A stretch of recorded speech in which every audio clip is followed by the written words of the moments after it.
എറണാകുളത്ത് സഹോദരനെ വെട്ടിപ്പരിക്കേൽപ്പിച്ചു. നോർത്ത് പരവൂരിലാണ് ജ്യേഷ്ഠനെ അനിയൻ വെട്ടിപ്പരിക്കേൽപ്പിച്ചത്. സജീഷ് എന്നയാളുടെ തലയ്ക്കാണ് വെട്ടേറ്റത്. പ്രതി സജിത്തിനെ പറവൂർ പോലീസ് കസ്റ്റഡിയിലെടുത്തു. റിയ ബേബി വിവരങ്ങളുമായി ചേരുകയാണ്. റിയ, എങ്ങനെയാണ് ഈ സംഭവം? എങ്ങനെയാണ് ഈ അക്രമത്തിലേക്ക് കാര്യങ്ങൾ പോയത്?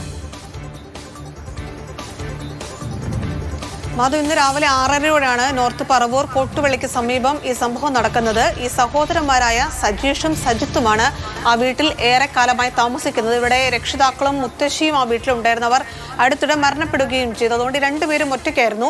ഈ 6:30 ചോര ഒലിപ്പിച്ചുകൊണ്ട് ഈ ചെവിയിലടക്കം തലയ്ക്ക് പിന്നിലും മുന്നിലും ഒക്കെ ചോര ഒലിച്ചുകൊണ്ട് തൊട്ടടുത്തുള്ള ബന്ധു വീട്ടിലേക്ക് സജീഷ് ഓടിക്കയറുകയായിരുന്നു. അങ്ങനെയാണ് അവർ വിവരം അറിയുന്നത്. തൊട്ടു പിന്നാലെ തന്നെ അനിയനായ സജിത്തും ആ വീട്ടിലേക്ക് ഓടിക്കയറി. അപ്പോഴാണ് ഈ വാക്കത്തി കൊണ്ട് ഈ സഹോദരൻ ജ്യേഷ്ഠനെ വെട്ടി പരിക്കേൽപ്പിക്കുകയായിരുന്നു എന്ന വിവരം ഇവർ അറിയുന്നത്.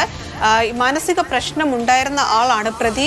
നേരത്തെയും ചില തർക്കങ്ങളൊക്കെ വീട്ടിൽ മുൻപ് ഉണ്ടായിട്ടുണ്ട്. പക്ഷേ ഇത്തരത്തിലൊരു ഈ അക്രമ സ്വഭാവത്തിലേക്ക് കാര്യങ്ങൾ എത്തുന്നത് ഇത് ആദ്യമായാണ്. പിന്നീട് നാട്ടുകാരൊക്കെ ചേർന്നാണ് ഈ പരിക്കേറ്റയാളെ കൊച്ചിയിലെ സ്വകാര്യ ആശുപത്രിയിലേക്ക് മാറ്റിയിരിക്കുന്നത്. തലയുടെ പിൻഭാഗത്തും നെറ്റിയിലും മുറിവുകളുണ്ട്. ഒരു ചെവി അറ്റുപോയിരിക്കുന്നു എന്നതാണ് ലഭിക്കുന്ന വിവരം.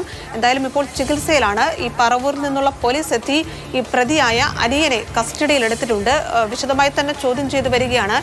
ബന്ധുക്കളും അടക്കമുള്ളവർ പറയുന്നത് മാനസിക പ്രശ്നമുള്ള ആളാണ്. അതാണ് ഇത്തരത്തിലൊരു പ്രശ്നത്തിലേക്ക്, ഈ അക്രമത്തിലേക്ക് എത്തിയതെന്നൊരു വിവരമാണ് അവർ നൽകുന്നത്. എന്തായാലും അതീവ സങ്കടകരമായ ഒരു കാഴ്ചയായിരുന്നു. രാവിലെ 6 മണിക്ക് ചോര ഒലിപ്പിച്ചുകൊണ്ട് ഈ വീട്ടിലേക്ക് സഹോദരൻ വന്നു കയറി. തൊട്ടു പിന്നാലെ കത്തിയുമായി പ്രതിയായ സഹോദരൻ കയറി വരികയുമായിരുന്നു. എന്തായാലും ആശുപത്രിയിൽ ഇപ്പോൾ പരിക്കേറ്റയാൾ ചികിത്സയിൽ തുടരുകയാണ്. പ്രതി പോലീസിന്റെ കസ്റ്റഡിയിലുമാണ്.